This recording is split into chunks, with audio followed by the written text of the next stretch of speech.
Hello, how are you?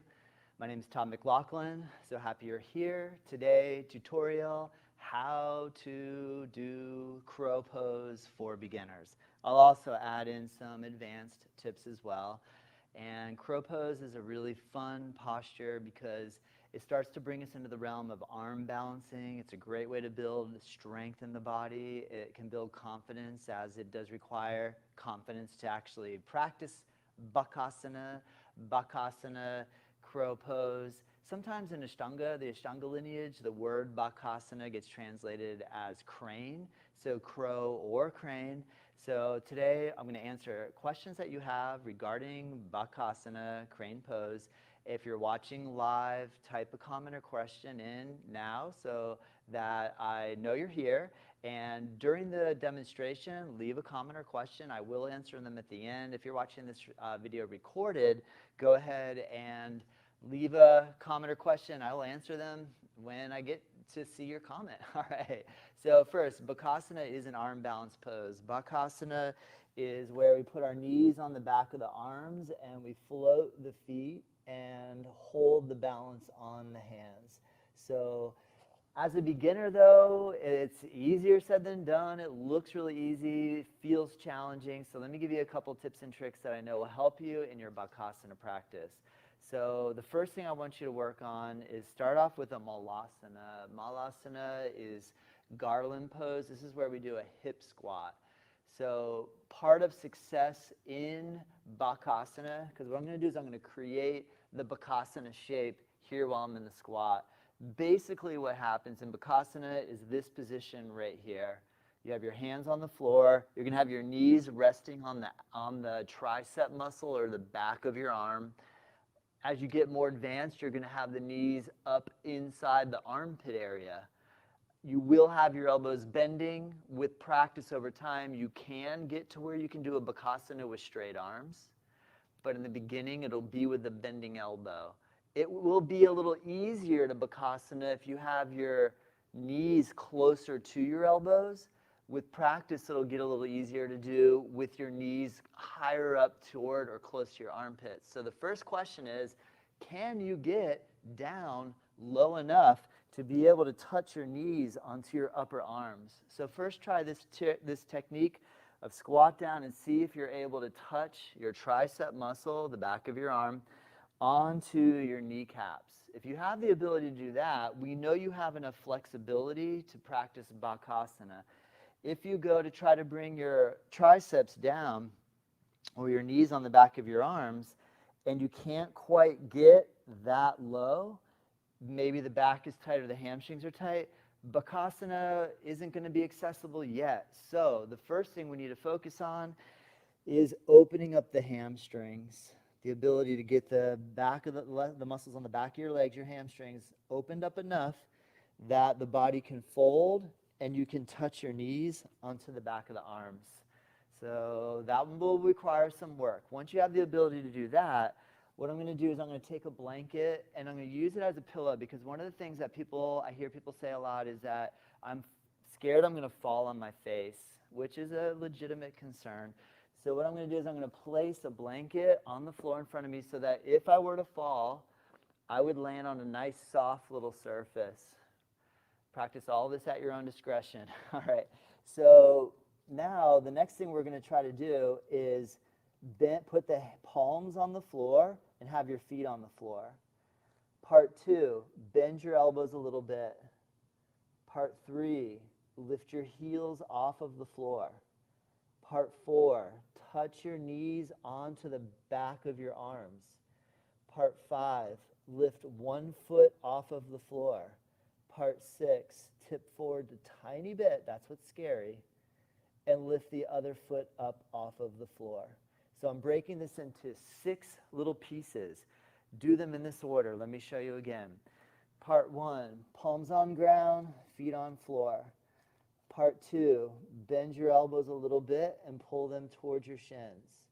Part 3, lift your heels and touch your knees on the back of your arms.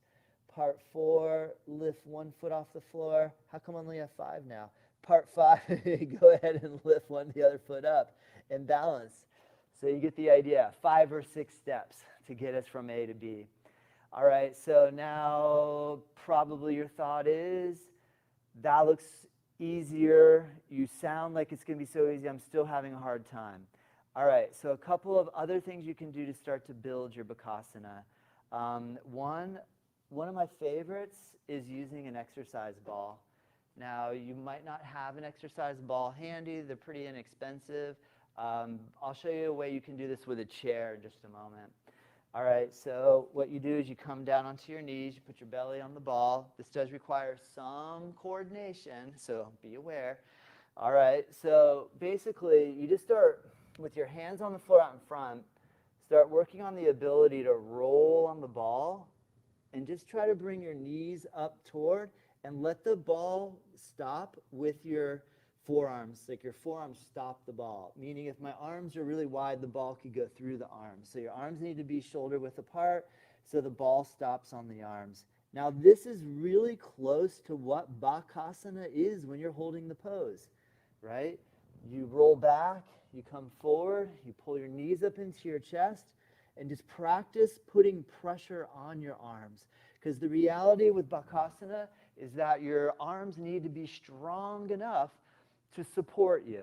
So if you're brand new to yoga, a great way to start getting your upper body strength happening is whenever you practice cat and cow or up and down dog, we have a position called chaturanga, and you can start working your chaturanga, basically little miniature push-ups.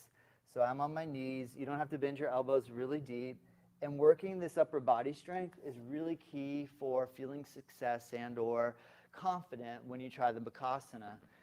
So again, I'm just using the ball, laying on it, hands on the floor, roll forward, and bring your knees up towards your chest, and just start to get really comfortable with this. I think this is a really good exercise for all sorts of different poses, but great for the Bakasana to start to learn what kind of shape you're going to need to put your body into to be able to balance on your arms. Good. Now, you might be at home and wanting to try this, but you don't have an exercise ball, so I'm pretty certain you have a chair or a couch handy. So what you can do, another way you can start working on the Bakasana is to put the hands on the floor. Now this requires, you got to be really careful here. You do need to have enough upper body strength to support your weight on your arms with your arms straight.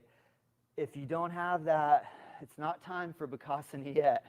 If you have it, what we're going to do is I'm going to just try to take one foot up on the chair, the other foot up on the chair, or whatever you have, make sure it's something stable, and just start to figure out where the alignment is that you can touch your knees onto the back of your arms.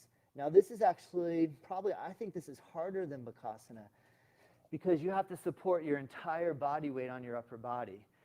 In Bakasana, what makes it a little bit easier, in my opinion, is it's a little bit more of a fulcrum. It's a tipping point. So when you have your Bakasana position, you put your knees, oh yeah, there's a couple different Bakasanas. You'll see, I remember on the cover of Baron Baptiste's book, Journey into Power, he does a Bakasana that looks a little more like this, where you have your knees off to the side. And this is also a good way to learn because what happens here is you get your center of gravity really low, and you make a tabletop with your arm. So that's a little bit easier for you to rest your inside thighs on this wide surface of the tabletop of your tricep muscle. So notice all I'm doing here is I'm just kind of leaning, and if you were to tip, you could bring your head down to the floor. But this is a good way to learn how to fulcrum on the forearms. Watch what I do. I have my elbows kind of on my inside thighs. I realize you have to have enough flexibility to be able to bring it in there. But if you can get the elbows on the inside thighs from the Malasana shape again, what I'm going to do is I'm just going to lean. I'm going to bend the elbows, lean, bring my head down onto the floor, and then try to lift one foot the other.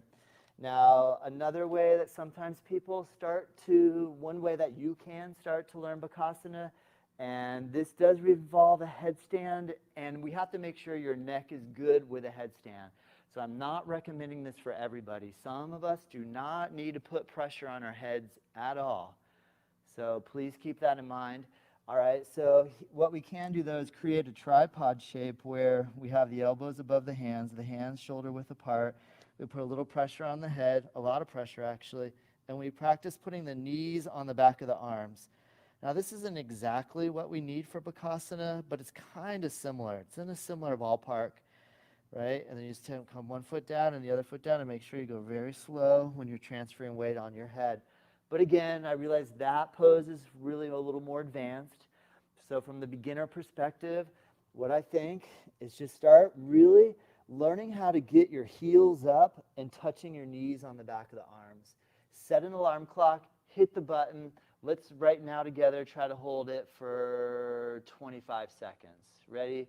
Begin. 1, 2, use your upper body. 4, 5, 6, lean the weight a little forward. 8, 9, 10, if you can lift one foot. 12, 13, 14, try the other foot. 16, 17, 18, put both feet down. 19, press, try to bring your knees a little higher up on your arms. 22, 23, 24, 25. Right? You get the idea. Try to put weight on your arms and hold it for as long as you can so you start to develop the strength so that you can support in the Bakasana position. Hope you enjoy these tips. Let me check in and see if anyone has, if you left a comment. I do appreciate your comments. Thank you so much. Gives me an idea of which direction to go and what sort of challenges people have with the Bakasana. All right, well, thank you so much for joining in. Every single Thursday at 12 p.m. Eastern, I offer this free live webinar. If you have any specific questions that you would like for me to answer, send an email to info@nativeyogacenter.com. And that way you can also go to our website if that's easier for you first, and then you can, which is nativeyogacenter.com, and then just hit the email thing and you can send me a message.